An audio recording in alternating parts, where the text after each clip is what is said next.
Welcome to our channel. Today we how to download Xero for importing insurance transactions, detailed guide step by step clearly. Visit the official Xero website. Locate the login button on the home page. Click on the login button to access your account.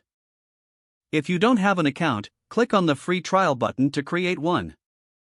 Fill in the required information to create your account. Once logged in, find the dashboard page. Look for the accounting section on the left-hand menu. Click on bank accounts within that section. Select the bank account where you want to import insurance transactions. Find the Import a Statement option on the page. Choose the file format you need to import transactions. Open your preferred web browser and navigate to your insurance provider's website. Log in to your insurance provider account. Find the section for transaction history or statements.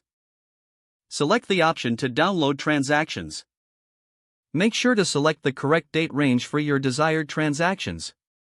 Download the statement in a compatible file format, usually CSV or OFX.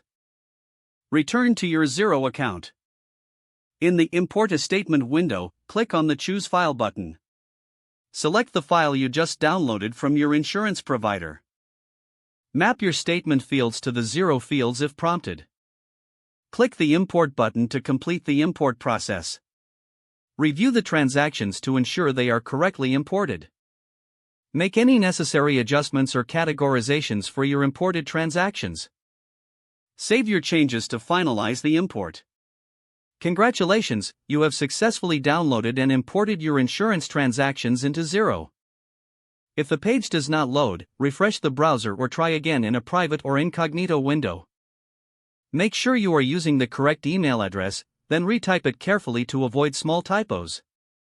Don't forget to like this video and subscribe to our channel for more step-by-step tech guides.